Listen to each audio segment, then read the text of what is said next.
शुरुआत करते हैं खबरों की। सबसे पहले बात कर लेते हैं राजधानी रायपुर की, जहां पर साय कैबिनेट में कई अहम प्रस्तावों को मंजूरी मिल गई है। रायपुर में 23 जनवरी से लागू होगा कमिश्नर प्रणाली और पुलिस मुख्यालय में ओएसडी का पद 1 साल के लिए होगा। जनवरी माह में ऑटो एक्सपो में लाइफ टाइम टैक्स में 50% की छूट मिलेगी। तो ये फैसले लिए गए हैं कैबिनेट में और साय कैबिनेट में कई प्रस्तावों को मंजूरी मिली है। 23 जनवरी से लागू होगी कमिश्नर प्रणाली रायपुर में, जिसका लंबे समय से इंतजार था। पुलिस मुख्यालय में ओएसडी का पद 1 साल के लिए होगा। जनवरी माह में ऑटो एक्सपो में लाइफ टाइम टैक्स में 50% की छूट भी मिलेगी। तो देखिए, साय कैबिनेट का ये बड़ा फैसला है। 23 जनवरी से कमिश्नर प्रणाली लागू होगी। इससे बहुत कुछ बदलाव हो जाएंगे। पुलिस मुख्यालय में ओएसडी का जो पद होगा उसको लेकर भी 1 महीने का समय उसका रहेगा। साथ ही साथ 1 साल का, माफ कीजिएगा, 1 साल के लिए ये होगा। और इसके अलावा ऑटो एक्सपो, जो कि बहुत बड़ा होता है, और इसमें टैक्स में 50% की छूट लाइफ टाइम के लिए देने की बात कही गई है। और इस पर ज्यादा जानकारी के लिए रुक कर लेते हैं। हमारे सहयोगी मनोज नायक हमारे साथ जुड़ गए इस खबर पर। मनोज, आपसे समझना चाहेंगे कि महत्वपूर्ण प्रस्ताव, चूंकि आज साय कैबिनेट की आज साल का अंतिम दिन भी है, तो ये भी कैबिनेट की अंतिम बैठक थी 2025 के लिए। कितनी महत्वपूर्ण और कौन कौन से महत्वपूर्ण प्रस्ताव हैं जिनको मंजूरी मिली इसमें?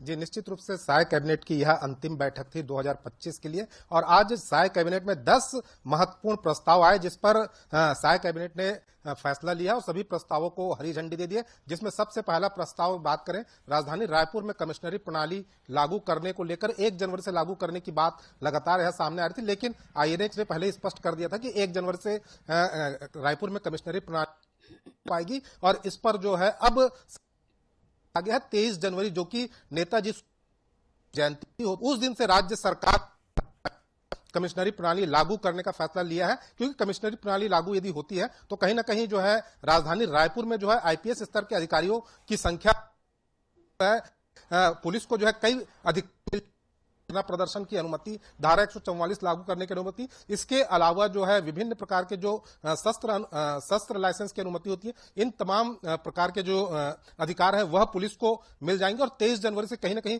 राजधानी रायपुर की पुलिसिंग में बड़ी कसावट देखने को मिलेगी। इसके अलावा आपको बता दूं कि पुलिस मुख्यालय में एक ओएसडी का पद स्वीकृत किया गया है, वह 1 वर्ष के लिए होगा। इसे लेकर जो है इसके वेतनमान भी निर्धारित कर दिया गया है, इसे मंजूरी दी गई है। और जो तीसरे फैसले की बात करें, तीसरा फैसले में जो है ऑटो एक्सपो लगेगा 20 जनवरी से 5 फरवरी तक के राजधानी रायपुर में। इस दौरान यहां पर जो भी बुकिंग होगी जितने भी ऑटो डीलर्स के यहां से, तो उस पर जो लाइफ टाइम टैक्स की जो लगता है उस पर जो है 50% छूट को साय कैबिनेट ने अपनी मंजूरी दी है। इसके अलावा उसना चावल की मिलिंग को प्रोत्साहन देने के लिए साय कैबिनेट ने एक महत्वपूर्ण फैसला लिया, जिसमें पहले 20 रुपए प्रोत्साहन राशि मिलरों को दी जाती थी, इसे बढ़ाकर अब 40 रुपए प्रति क्विंटल कर दिया गया है। इसके अलावा जो है कस्टम मिलिंग करने वाले जो राइस मिलर्स होते थे, उन्हें पहले जो स्टाम्प ड्यूटी चुकानी पड़ती थी 0.25%, इसे घटाकर अब साय कैबिनेट ने 0.05%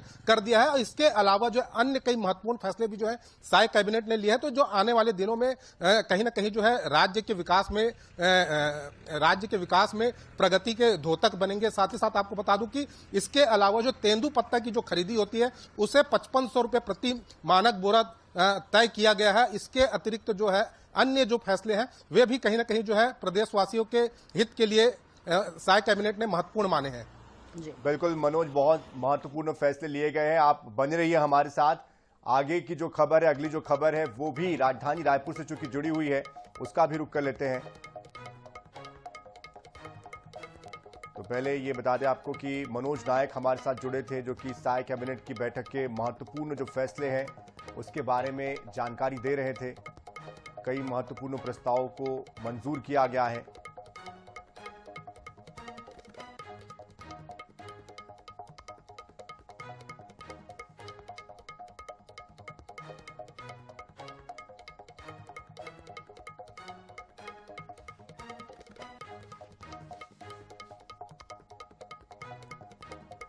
तो इस